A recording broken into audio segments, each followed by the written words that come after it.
अस्सलामुअलैकुम my all student, hope you are doing well. हमारी 12th day complete sentences की आज 12th क्लास है जिसमें हम पास्ट परफेक्ट कंटिन्यूअस समझेंगे। प्रीवियस लेक्चर में हमने पास्ट कंटिन्यूअस समझा था, ये उसी से थोड़ा सिमिलर है जिसमें हमने यूज़ किया था रहा था, रही थे, रहे थे, और उसमें टाइम मेंशन नहीं था। बट यही यहाँ पर डिफरेंस है कि पास्ट परफेक्ट कंटिन्यूअस में टाइम ड्यूरेशन आ गई है, यहाँ पर टाइम मेंशन होगा लाजमी। इसकी आइडेंटिफिकेशन हम इसी तरह करेंगे। तो सबसे पहले हम फॉर्मूला देख लेते हैं। फॉर्मूले में यहाँ पर सब्जेक्ट है हमारा। हमने जो प्रीवियस लेक्चर पढ़ा था उसमें प्रेजेंट परफेक्ट कंटीन्यूअस में हैज़ बीन और हैव बीन यूज़ हो रहे थे, उसी तरह इसमें हैड बीन यूज़ होगा जो कि हमारे सारे सब्जेक्ट के साथ लगेगा। ठीक हो गया। वर्ब की फर्स्ट फॉर्म के साथ आईएनजी प्लस ऑब्जेक्ट। नेगेटिव में वही नॉट आएगा। नॉट कब आएगा? आपका हैड बीन के बीच में। मीन्स कि आपने ऐसा ब्लेंडर नहीं मारना कि हैड बीन नॉट वर्ब की आईएनजी फॉर्म लगा दी, ऐसा नहीं है।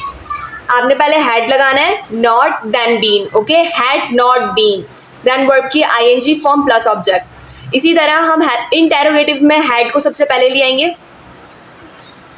हैड के बाद हमारा सब्जेक्ट देन बीन वर्ब की ING form plus object. Object के बाद हमने सवाल पूछा है तो क्वेश्चन मार्क लगाना लाजमी है। अब इसी से रिलेटेड हम कुछ एग्जाम्पल्स लेते हैं और सॉल्व करते हैं। सो स्टूडेंट्स, मैंने यहाँ पर एक एग्जाम्पल ली है। मैं 2016 से वहाँ पढ़ा रही थी। ठीक है, मैं जो था वो मेरा सब्जेक्ट था तो मैंने यहाँ पर ले लिया आई। हेल्पिंग वर्ब था मेरा हैड बीन, सो मैंने लगाया हैड बीन। पढ़ा रही थी, टीचिंग वर्ब की आईएनजी फॉर्म आएगी फर्स्ट फॉर्म के साथ, तो टीच के साथ मैंने लगा दिया आईएनजी। टीचिंग देयर वहाँ, सिंस 2016 2016 से 2016 सिंस लगाया मैंने। जब भी कोई आपका परफेक्ट टाइम होगा आपने सिंस लगाना है। जैसे कि यहाँ पर परफेक्ट टाइम मेंशन था 2016 तो मैंने लगाया सिंस। अगर मेरा इम्परफेक्ट टाइम यहाँ पर मौजूद होता तो मैं लगाती फॉर। जैसे कि मैं कहती कि मैं 2 साल से वहाँ पढ़ा रही थी। 2 साल कौन से 2 साल मुझे नहीं पता, वो मेरा इम्परफेक्ट टाइम होता तो मैं वहाँ पर लगाती फॉर 2 years। यहाँ पर मेरा परफेक्ट टाइम है तो यहाँ पर मैंने लगाया सिंस। इसी तरह टाइम से होता है। अगर मैं कहती मैं 2 बजे से पढ़ा रही थी, मैंने टाइम फिक्स बता दिया तो मैं कहती सिंस 2 o'clock। और अगर मैं यूँ कहती कि 2 घंटों से पढ़ा रही थी, मुझे नहीं पता कौन से 2 घंटे, ये मेरा इम्परफेक्ट टाइम होता तो मैं यहाँ पर लगाती फॉर 2 hours, मीन्स कि 2 घंटे। जहाँ हमारा परफेक्ट टाइम होगा वो वहाँ लगेगा सिंस, एंड जो हमारा इम्परफेक्ट टाइम होगा वो वहाँ लगेगा हमारा फॉर। अब हम बनाएंगे हमारा नेगेटिव सेंटेंस। नेगेटिव के अंदर हमें नॉट लगाना होगा, तो मैंने हेल्पिंग वर्ब के बाद मीन्स के हैड के बाद लगेगा not. I had not been teaching there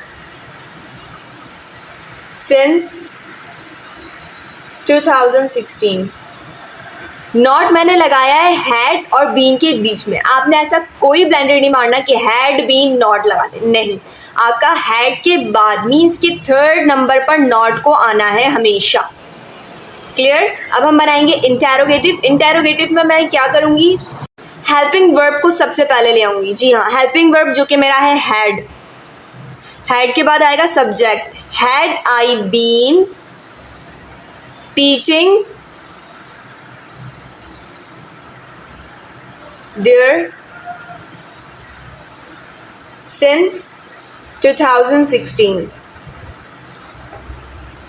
had आपने सबसे पहले लगा देना है आपका हेल्पिंग वर्ब, देन सब्जेक्ट, फिर बीन, टीचिंग देयर सिंस 2016।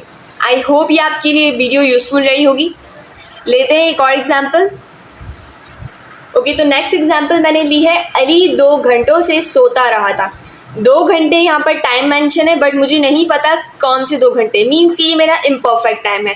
इससे पहले जो हमने एग्जाम्पल बनाई थी वो थी परफेक्ट टाइम, अब ये वाली एग्जाम्पल आ गई है इम्परफेक्ट टाइम। सो इसमें हम कौन सा यूज़ करेंगे, सिंस करेंगे या फॉर करेंगे? Let's see.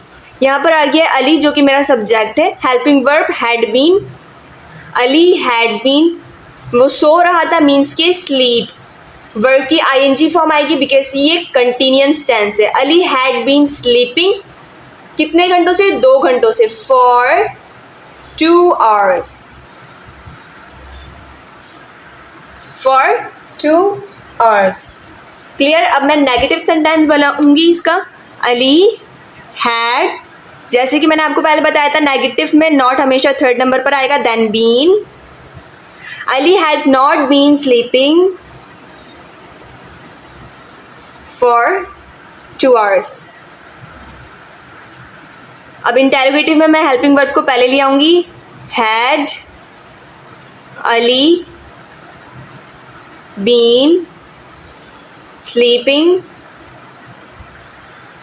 for 2 hours? For 2 hours. Clear?